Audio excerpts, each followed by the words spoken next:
welcome everyone. I'm Sarah Marzano, Principal Analyst here at eMarketer, where I cover retail and commerce media. It's great to have you with us today. Joining me from Dollar General's Store Support Center in Tennessee are Austin Leonard, Vice President and General Manager of DG Media Network. Hi, Austin. Hey, Sarah. Hey, everybody. And Sean Tinnelly, DGMN's Head of Ad Sales. Hi, Sean. Hey, Sarah. How are you? Good. It's great to have you both with us today to talk about Dollar General's unique retail media journey and how you're building for the future of omnichannel. But before we get into our discussion, I want to set the scene with a short video, which is narrated by Marcus Johnson, host of Behind the Numbers podcast, and based on eMarketer's Retail Media Trends Lookbook, which was made possible by Dollar General Media Network. Retail media is reshaping how shoppers connect with brands across digital shelves, delivery platforms, and in-store aisles. As it continues to expand, let's explore the key forces driving its next wave of growth. Retail media networks have become essential tools for marketers. They combine retailers' first-party data with advertisers' reach, helping brands find audiences traditional channels often miss. Retail media's evolution from a performance channel to a full funnel engine has made it indispensable for reaching audiences that were once beyond digital's grasp. As networks expand off-site and into stores, the potential addressable audience continues to grow, powered by deterministic data that allows marketers to connect with consumers across environments with greater precision. This year, omnichannel retail media ad spend will reach over $58 billion, up 19.4% according to eMarketer's forecast.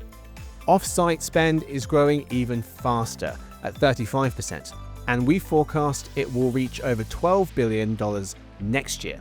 Retail media networks now account for 14% of all US media ad spend. These networks have grown far beyond urban hubs. Rural areas in the US represent 66 million people, some 20% of the US population, and retail media networks open new pathways to reach audiences who live there. More than half of retail media buyers are increasing spend to reach incremental audiences, according to the IAB, and 60% of advertisers say these networks help build brand awareness per live intent. As retail media drives discovery and loyalty for widespread geographical locations, e-commerce and delivery are fueling that expansion. 91% of US e-commerce sales will be delivered this year, and delivery sales will grow 4.8% in 2025. Intermediaries like DoorDash and Instacart give advertisers access to high-intent shoppers and rich cross-merchant data. Ad spend on these platforms will rise 20.2%, with Instacart alone expected to surpass $1 billion in 2025. For marketers, delivery is far more than a convenience. It's a data-driven advertising channel. But digital isn't the whole story, as retailers bring those lessons in-store. In-store retail media spend is set to jump 24.7% this year and exceed $1 billion by 2029.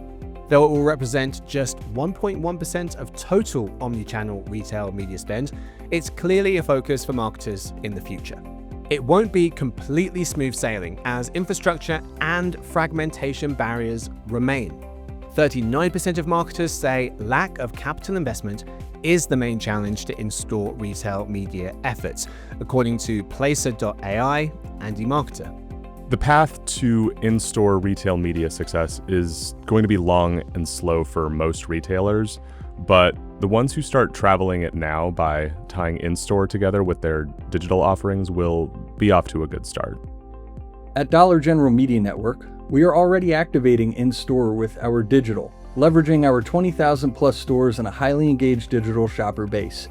Our customers seamlessly move between physical and digital touchpoints, creating a real omni impact today.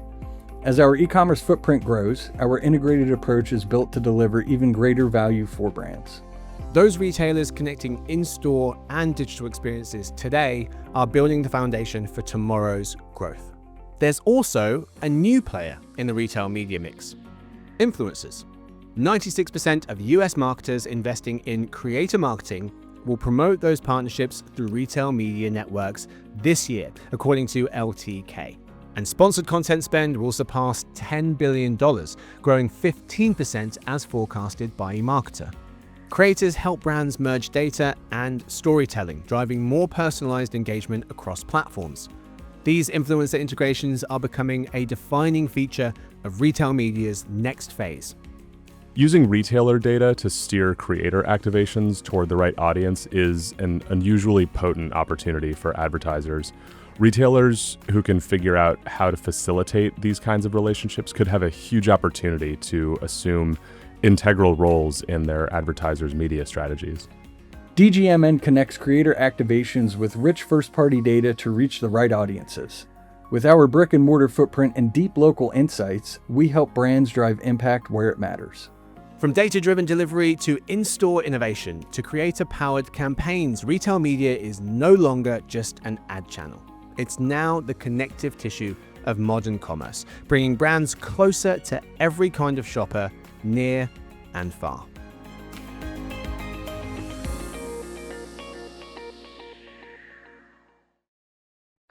And we're back. Hey, Austin and Sean. It's great to have you with us today to talk about how DGMN is evolving and creating new opportunities for brands and shoppers alike. So let's dig in. Austin, Sean, you both bring such deep retail media experience. I know you've both spent time at Walmart. Austin, you most recently were deep in retail media at Publicis and Epsilon. Sean, you were leading the pantry business at Walmart Connect. So what drew both of you to the opportunity at Dollar General? And I'd love to know what has surprised you the most since joining the organization. Austin, maybe we can start with you before hearing from Sean. Yeah, absolutely. The more I've learned about Dollar General, the more exciting it's been for me. And as I was evaluating the opportunity and just trying to understand the business, I feel like I came to the same conclusion that a lot of folks, when they first discover the business, came to. It's a little bit of a hidden gem in that we actually operate over 20,000 stores and generate $40 billion in annual sales. 75% of the US is within 5 miles of a DG, but because we're more rural suburban, even though we have plenty of an urban footprint, most of the folks in the bigger cities where a lot of the media buying comes from, they don't go to DG regularly, so they don't know it. And typically that means that they may underestimate a little bit of what we do and what we stock on our shelves. So it's been a lot of fun learning more about that. And as we'll talk more, there's just a lot of growth here. So it's been very exciting to see that happen. Absolutely. Sean, what about you? I would say very similarly to Austin, when I was also kind of thinking about this opportunity, understanding the unmatched brick and mortar scale that Dollar General has with an e-commerce business that's just starting to grow.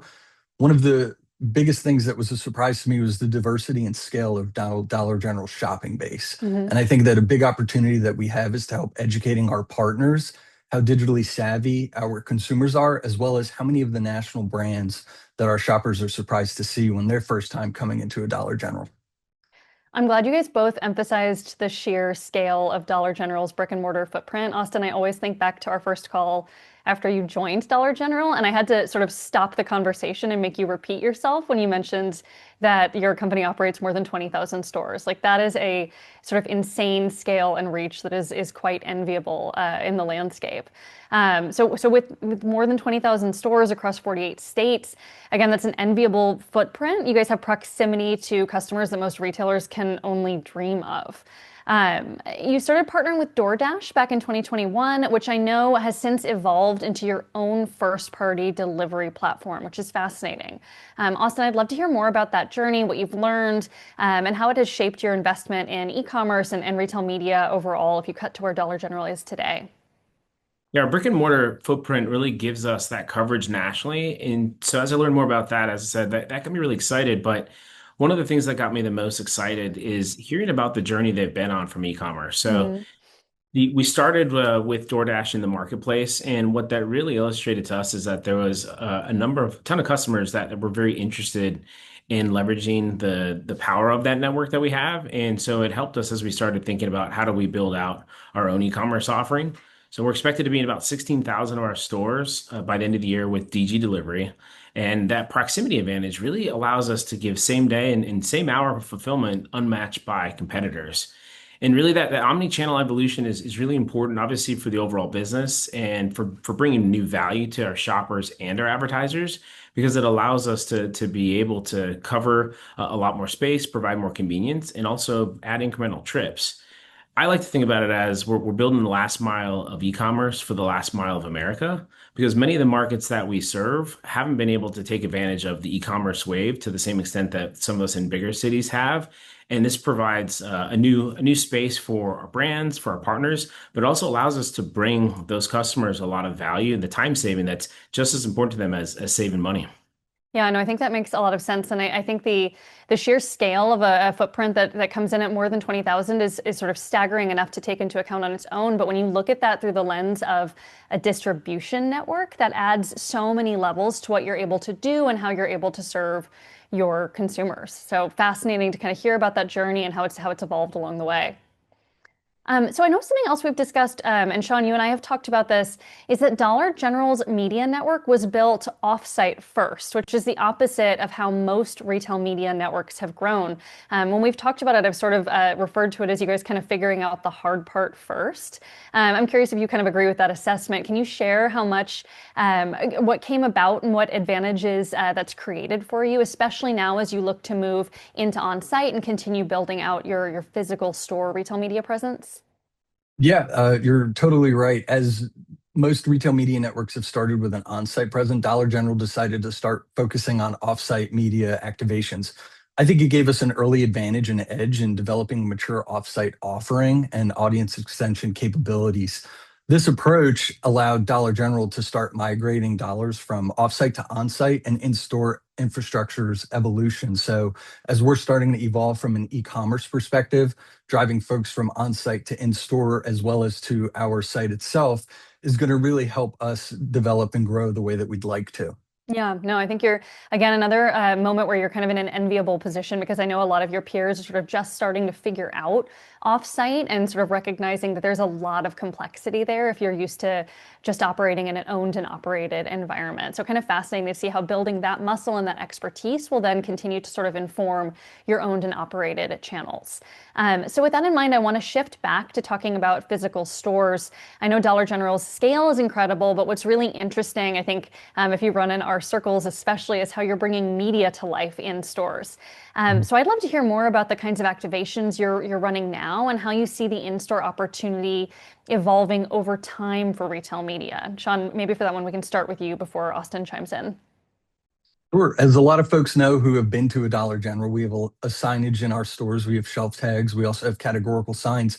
What this does is this really gives an omni-channel opportunity for our consumers. We're matching the digital message that they're seeing on site, and we're driving and threading that needle to the in-store experience they have. In-store signage to me is really not just a conversion point, it's also a brand awareness and a brand experience. And I think as we start to mature maybe from a digital offering or an interactive experience through mobile, that's going to be more of a consumer experience that folks like to see. And we're also starting to pilot audio. We have 6,000 stores right now that have audio, and the early returns that we're seeing are really good from a performance perspective. So we really want to make sure that we're an omni-channel retailer from what they see on site to what they see in our store, and those messages are matching. I love that. And I also just want to pause for a moment and point out that for a retailer of your size, 6,000 stores is considered a pilot. Like that's more stores than most retailers own and operate in totality. And it brings really exciting scale, I would think, to your advertising partners who are looking for these sort of new and emerging formats like in-store audio as complementary formats to support the more analog activations that they're supporting. So Austin, hopefully I didn't steal any of your thunder there, but I wanted to home in on that. Like 6,000 stores is your pilot for in-store audio. Really impressive. I mean, the scale and the reach of what we bring to the table is part of the equation that we have for success at DGMN. I think one of the fun learnings is that most people don't know as much about our shoppers and realize how digitally engaged they really are. So one of the core tools for in-store still remains their phones, right? So we've got a really interactive app, and our focus and evolution of that experience has allowed our shoppers to use digital lists. They have a lot of digital coupons, And before they even go in store, they can start to build their list. So they can do a pre-plan. And for those that shoppers that are on a budget, it really allows them to think through ahead of time, like what do they want to do? How do they stretch their budgets? Or how do they just get the best value for the money? And then when they're in the store, they're using that to check off their list. So that pre-plan is really important from an in-store perspective because the digital tool is there both before and in the store. And then I think the other part for in-store that's really important is really around measurement. We use IAB, and we'll talk a little bit more about measurement in a second. But we follow all of the retail media standards that are out there, and we've been trying to build all of our measurement to continue to keep up with those. For in-store, we use IAB market match standards, and we're trying to bring that same rigor to in-store performance as we do for a lot of our digital placements. Yeah, I know that's going to be so important for advertisers as retail media networks sort of increasingly solicit investment to support in-store retail media as being able to bring that measurement piece back. But I also love that you brought up the app and how that's really like a tool that brings a lot of utility to your shoppers, because I think that's something that unfortunately gets missed a lot in the retail landscape and ecosystem when we're thinking about digitizing physical stores. We sometimes can miss the idea of like, what problem is this solving for the customer? Or what utility is it adding to their journey? And in retail, it's so important to kind of start with that first as we think through how to complement the behaviors they're already kind of engaging in. I think there's so much opportunity in terms of building out the app to, again, build that utility and increase that that customer's confidence, whether it's around just wanting to plan really efficient trips or make sure that they're saving money, which I know is really top of mind for folks these days. Yeah, and you build it into the ecosystem, right? So that's part of what's fun about DG is when you go in the store, it's a fun shop, it's a quick shop, but we have all the top brands that are available at any national retailer. We have a lot of unique things regionally too, of course, but as you go in the store, there's a lot of opportunities to continue your treasure hunt. Obviously, using your phone is a core part of that, and that in-store experience really mirrors that. Yeah, no, that makes a ton of sense. And then I'm glad you brought up measurement. So eMarketer just revealed an early read on findings from a survey we fielded, where we heard from over 70 retail media network leaders here in the US. And one of the biggest themes that emerged from our survey results was the massive challenge that RMNs are feeling generally when it comes to measurement and attribution. And I think it was fascinating to sort of get those readings and kind of get this confirmation that not only is it something that advertisers are expressing pain points about when it comes to understanding the efficacy of their retail media investments, but it's something that retailers are struggling with too. So I think we should spend some more time just hearing about how Dollar General has approached measurement. Is there anything that you feel like you're doing differently from other retail media networks? This was an area I was really excited to get behind the Yeah. scenes, get in the toolbox a little bit, behind the curtain, whatever analogy you want to use. I really wanted to dig into what measurement methodology we're using, how are we using those systems. And the thing that was just a really great pleasure to find out is that all of our measurement practices are aligned to the IAB standards. So we've been following those as we've been building out everything that we're doing. Because we started offsite first, that gave us an advantage in order to really follow the consistency and get the credibility for following those standards. We know that transparency and performance-based partners are absolutely foundational to what we're doing here at DGMN, and it's how it's really fueling our strategy. And it was such a big, important priority, and I'm passionate about it. So it's just a key thing that if we can prove that we're bringing value, then our brands will want to partner more with us. We're growing really fast at DG. We're having a lot of success as people are shopping our stores and starting to really enjoy DG delivery. And so we made a big decision pretty early on that we wanted to make sure that we could join the IAB as well, not just follow the standards, but also, I'm personally excited to say that we joined as an official member. I also joined the Commerce Media Board, and my goal is really like, how do we help stay current? And obviously, how do we help deliver what brands are asking for with our products? And then we want to contribute and we want to give back and help shape the future of our industry because we think that measurement is such a core differentiator in retail media. Yeah, absolutely. Sean, what about you? I can't emphasize what Austin's saying enough. I want our partners to have confidence in benchmarking our performances against our industry peers. We don't want to have black box methodologies or any type of metrics with KPIs that make folks feel uncomfortable. Being a part of IAB as well as doing our measurements through IAB standards is something that we think will strengthen our partnerships and relationships as we continue to grow.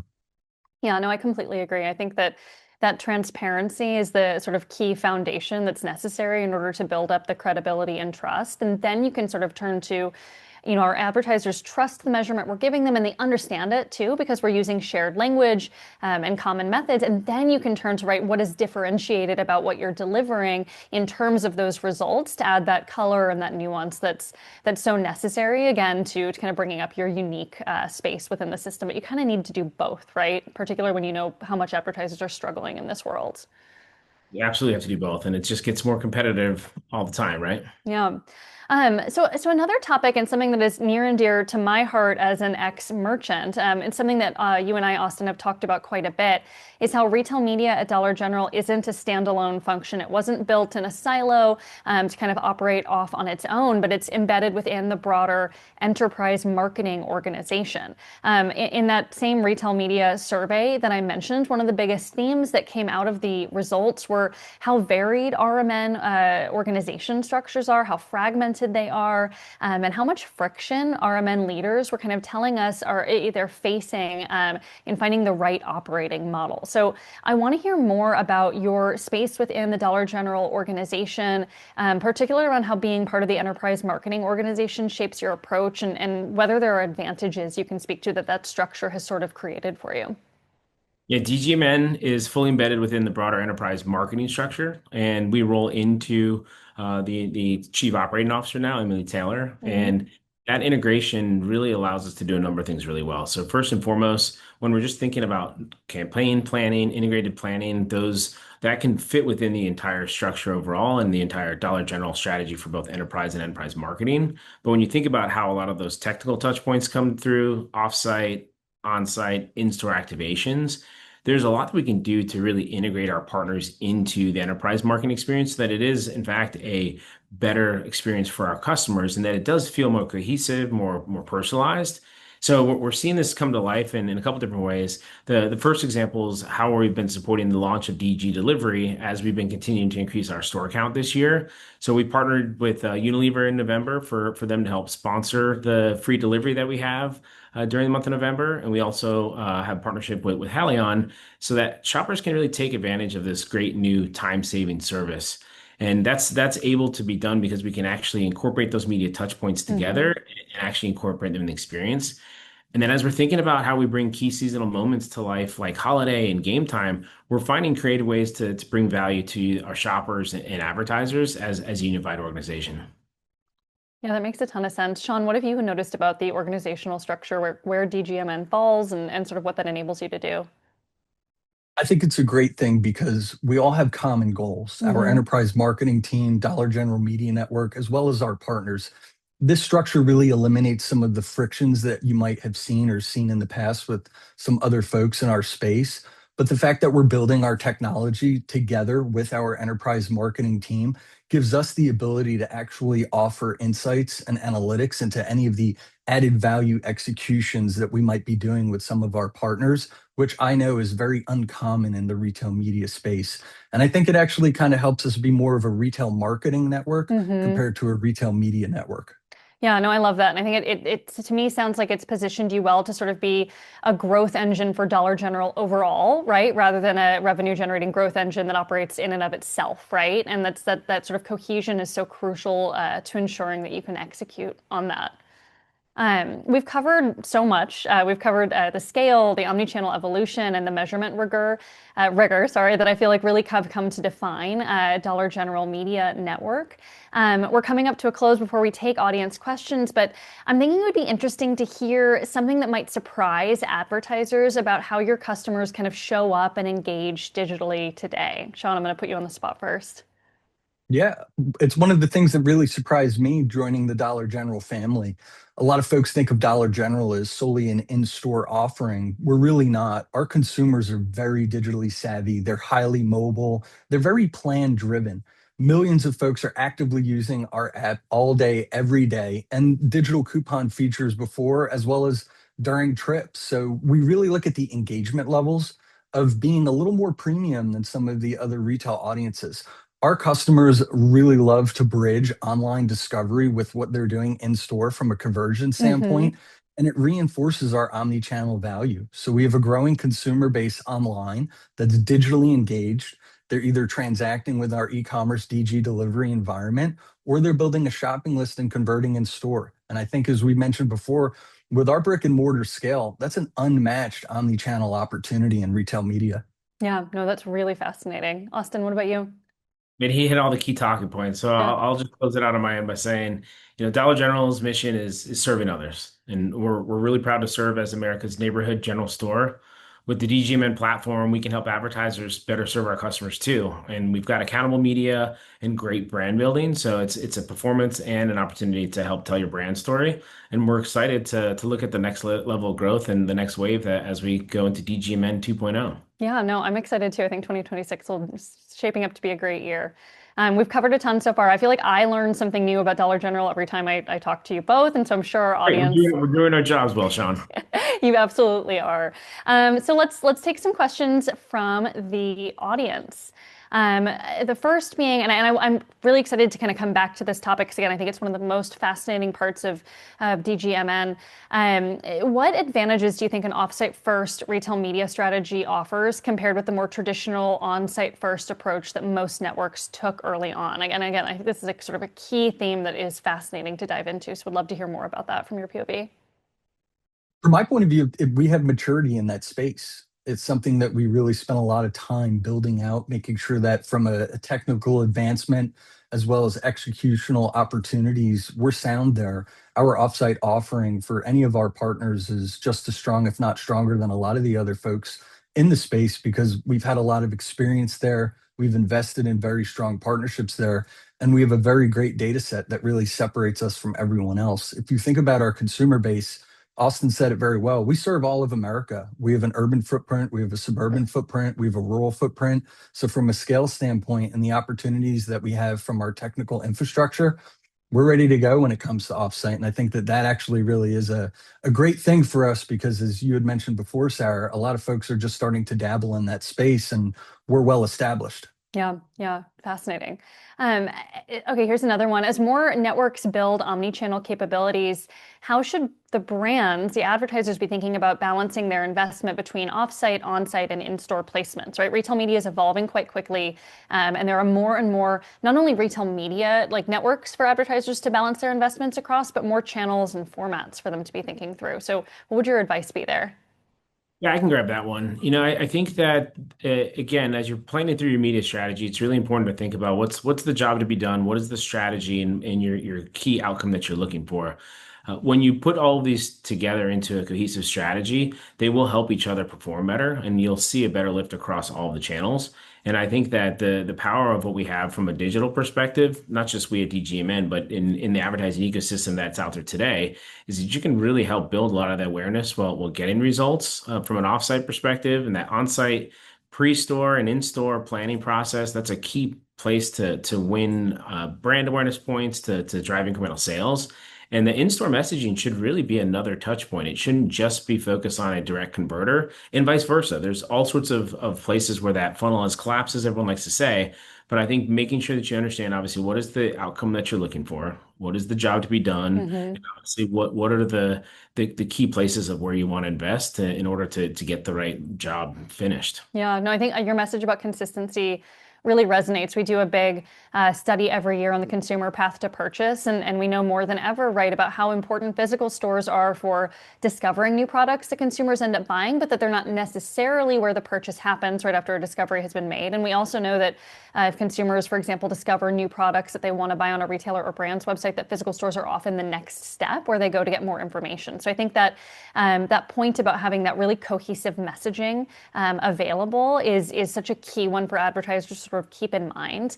And then it strikes me that such an important differentiator for the retail media network is to be able to provide reporting that helps advertisers understand the efficacy of their investments, whether they're investing and sort of prioritizing just one channel versus what happens when they layer on more of the formats and channels that are available. Yeah, which is typical, it's marketing and media 101 in many cases. So it's great that it's come into retail media because we now have a lot of full Absolutely. capabilities, and it's fun to be a part of that. So this builds on that really nicely, especially as we've been kind of talking about some of the frustrations and challenges that advertisers have. What advice would either of you have on the most realistic path towards consistency and transparency and performance measurement to build that trust that's necessary with advertisers? I mean, I think the core part is really addressing their questions and trying to do your best to explain the methodology, the systems that you're using, and to really continue to educate them on how you're advancing your model and continue to share results. It's especially given how much we've advanced in retail media overall in the past couple of years. I think that constant communication back and forth and trying to be a great partner to help educate whatever part of the org from a brand perspective and an advertising perspective is needed is something that we're consistently reinforcing with our team and something we all are striving to do. And when you combine that with, being part of the IAB and following the IAB standards that are generally accepted across the entire industry, I think you can start to help the industry get to where they want to go. And then obviously that transparency and consistency will help you continue to build relationships. Yeah, no, that makes total sense. And I like thinking about how it's adding sort of more layers to the relationship that brands and retailers have maintained for a long time. But there's sort of new angles and new stakeholders and new goals that have to be incorporated, right? So there's a little bit of a new sort of skill set that has to be developed in order to do that the right way, especially as the roles kind of reverse. Yeah, and Um, when you provide value, especially with how fast closed loop reporting can work in the retail environment, it allows you to be a better business partner and it helps you provide value and they can hit their goals better. And consistently doing that allows you to continue to help build your business as well. Yeah, absolutely. I want to use this next question to kind of echo back to something that we were talking about during the main session around in-store, right? Because in-store is this really fascinating arena of retail media that's sort of developing in real time, and it's still sort of coming to life before our eyes. Based on what you guys have tested out, what you've piloted, our audience would like to know what in-store retail media formats are resonating most with advertisers today, and a little bit of like a forward-looking prediction, maybe like how do you see that evolving in the next 12 to 18 months as you learn more, as you deploy more, as you get more results? I'll take that one. I think a lot of our in-store executions are very valuable. What I will say is we recently released a case study that we did with Coca-Cola from some of our shelf tags that really talks about our digital experience, then threading that needle into the store as well. And we had really good performance there. As far as the next 12 to 18 months, a lot of folks in the industry are talking about static signage going to a digital sign. Maybe there's going to be more audio. What type of interactivity? I think mobile is going to play a big space. As Austin had mentioned, our consumers are very mobile savvy. They're building shopping lists, they're walking in. What does the in-store experience look like if someone has their phone? Is there maybe a digital sign that interacts with the consumer? More personalization, I would say, as well. I think the next 12 to 18 months are going to be very interesting when it comes to in-store. Yeah, I think so too. Austin, anything you would add to that as you sort of think through the future, your crystal I ball mean, there? I think the key thing that we're going to get asked, just like as on-site grew and off-site grew, is how are you going to measure it? How are you going to prove that it's Mm-hmm. actually delivering an ad when someone is there instead of just running when maybe the store is not as busy or not on? And so I think that measurement and proof of performance is going to be really critical to help make sure that the promise of in-store can actually be fulfilled. Yeah, no, I think you're absolutely right. And I love the notion too of like thinking through the mobile app and again using those tools that consumers are kind of coming into the store with and using voluntarily because they see the utility in it and sort of thinking through like how do we interrupt them with relevant advertising without disrupting them, right? That's always the crucial kind of needle to thread and to proceed carefully with. So our audience also wants to know if you partner with other platforms. They're asking about TikTok Shop or YouTube Shopping for influencer marketing. Where are you on that journey? And depending on where you are, do you make your products available on their sites or platforms as well? So we're still early in our e-commerce journey. So on the second question first, I'll say we're obviously pretty focused on our first party channel around DG delivery. We also have a great partnership with the DoorDash marketplace, and we just launched Uber Eats. So from a marketplace perspective, we've got some great traction there, and we're pretty happy with the results that we're seeing there.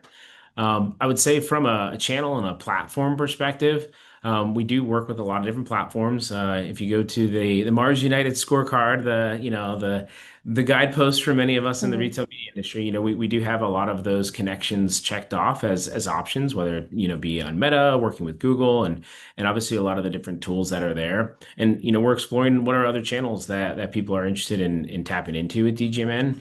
We did start an influencer pilot, and I know that from an enterprise marketing perspective, we've been doing a little bit more with influencers as well. So we're thinking about how that fits into some of those integrated plans for next year. Yeah, I love it. This was a fun question, I think, especially when we think through how Dollar General as a retailer is differentiated within the landscape. Someone wants to know how Dollar General encourages a treasure hunting strategy. And maybe like how you balance that with the sort of goals-oriented shoppers that are coming into your store with a mission. I added that last part. You like to add the last part to tackle on? Sean, you want to tackle that one? Yeah, I'll tackle that one. That's something that was new to me when it comes to joining Dollar General, where a lot of folks love the treasure hunting aspect.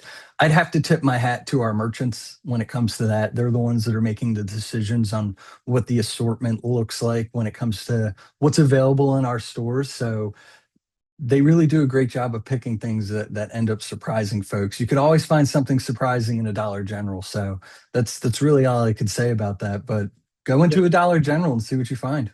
And I think the treasure hunt is finding new products that they're surprised that they didn't know that they wanted or needed, but it's also the thrill of getting that great deal, right? You find a price that matches something and you can then take it and turn it into something else. And I think that's where they're coming into our store and they're seeing new things and also getting great values. Awesome. Austin, I know you're on the hook to take me on a Dollar General field Can't trip next time you come to town. So I'm really excited about that, seeing it through your eyes. I've been pushing myself to get out there and visit stores more frequently. And I think this just speaks to the power of physical retail, right? And why we see 80% of transactions still happening in physical stores because of, that treasure hunting or that discovery and that kind of like joyful moment that you can't necessarily emulate perfectly online. Absolutely. Something we didn't talk about, which is a hot topic in retail media today. What role does CTV play in kind of where you're at with the Dollar General Media Network strategy? Yeah, I think CTV is an important top of the funnel and awareness that we're able to bring closed loop measurement to, so it could bring it a little bit closer to some of the performance metrics that are out there. We've been running CTV for I think a little over a year now in terms of when that fits the right need, as we talked about the job to be done a little bit earlier.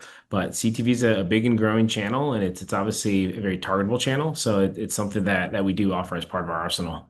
Great. All right, we've got time for one more question, so I'm going to try to pick a good one. Do you provide in-store sales geolocation for the ads that run on dollargeneral.com?